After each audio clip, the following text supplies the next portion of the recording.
Like the great Ron Swanson once said, you don't half-ass two things, you whole-ass one thing. And this whole movie just feels so half-assed. This movie pissed me off. I mean, it pissed me off when I was watching it, but now that I'm talking about it, I'm getting even more pissed off. Castle Freak is actually making me sweat. Like, my brain, Castle Freak, stop it.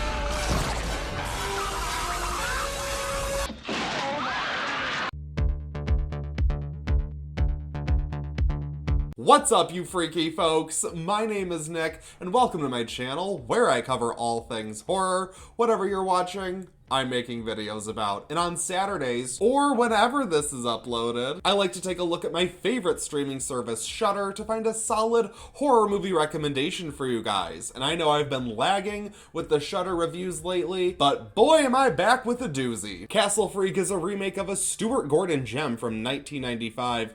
In it, a woman who has recently been blinded in a car accident learns she has inherited a castle in Albania. Super typical. And it only gets crazier because once there, she learns the castle is hiding a dark secret that will lead to a bloody conclusion. So, I thought this movie was terrible, and I'm gonna put it out there right now so you know this is a hate review. I often see complaints that I never cover any newer horror movies, and Castle Freak 2020 is a perfect example of why, because I have seen this movie a million times before, and I'd rather recommend a more original film, like the original Castle Freak, which I just realized is on Shudder, so watch that instead. I excuse a lot of bad older movies because I don't expect a whole lot from them, but in 2020, filmmakers definitely know better than to make another rehash of this basic garbage. I thought this was a complete waste of time, and I'm gonna break down why. At the center of this story is the relationship between the two leads. Rebecca and John are hard drug-using partiers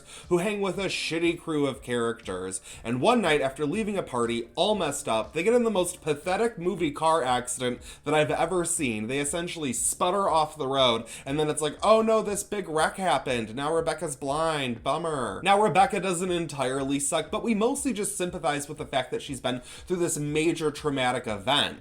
John, on the other hand, is a total dick. Everything he does is rude, disrespectful, and stupid. We're constantly cutting between these different scenes where we have John and Rebecca together being all sweet, and then as soon as John is alone, he's up to some Jake Paul level asshole behavior. This is supposed to be the emotional core of the film, and it makes for an incredibly frustrating viewing experience. But don't worry, this movie has plenty of other grating characters to deal with. Shortly after being blinded by her jackass boyfriend, Rebecca learns that she's inherited this castle.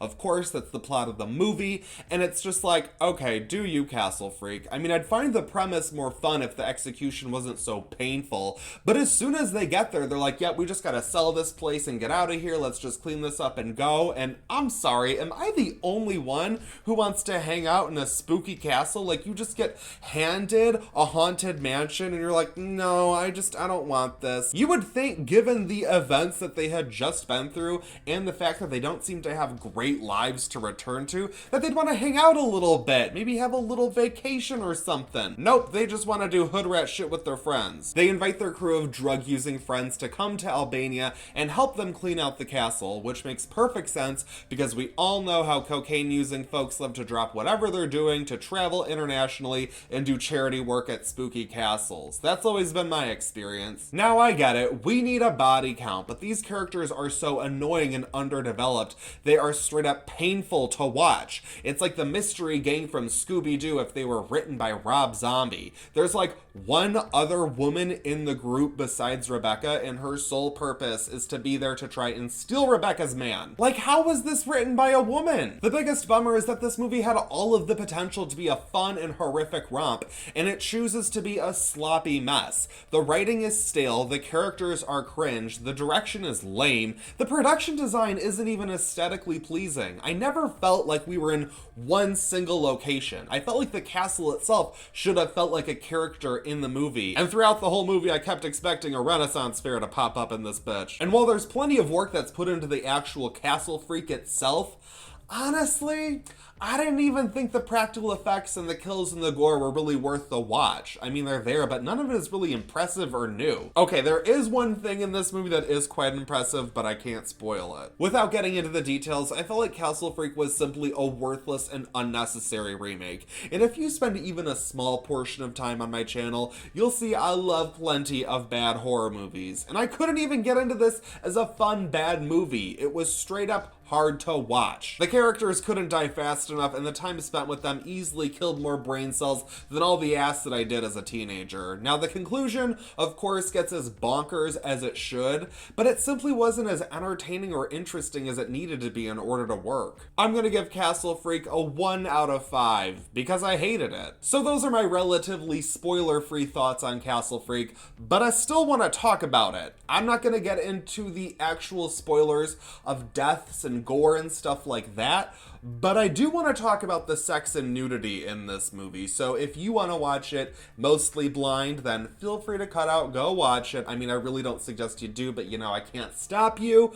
But anyway, let's get into it. So I regularly mention here and there, especially in my what to watch videos, I like plenty of sexy movies. I have no problem seeing sex and nudity in film. I am not afraid of boobs, okay? I'm obviously very quite gay, so I see a pair of boobs, I don't immediately sexualize them. And I think if nudity and sex works for the film, then it should be there and it should be present. I don't like cameras cutting away and being no. And that's exactly the problem with Castle Freak, because the way the nudity is filmed in this movie is plenty sexualized for me that it was honestly off-putting. Like, it was all that I could think about while I was watching this movie. And I honestly get kind of annoyed when people see sex in film and they're like, oh my god, it's just like softcore porn. Like, just because a movie has a sex scene doesn't mean it's softcore porn. But Castle Freak 2020 feels like it's way more interested in being a direct-to-video softcore porn flick than an actual horror film. And while I excuse this in plenty of my favorite bad horror movies,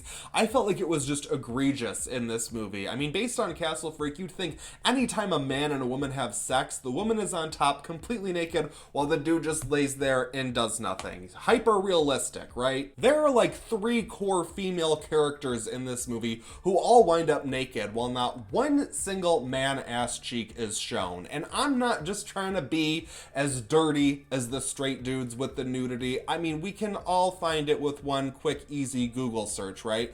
The point is, if you're gonna say in this movie, oh, for the sake of realism, you have to be naked and that's just, you know, how it works, I'm all for that, as I just explained. But if you're not gonna do the same thing for men when there were clear opportunities that made perfect sense for male nudity in this movie, if you're just gonna avoid that, if you're gonna go ahead and have shitty cinematography and shoot all the way around an entire man's body while all of the boobs get close-up shots, I'm sorry, you're full of shit. Like the great Ron Swanson once said, you don't half-ass 2 things, you whole-ass 1 thing.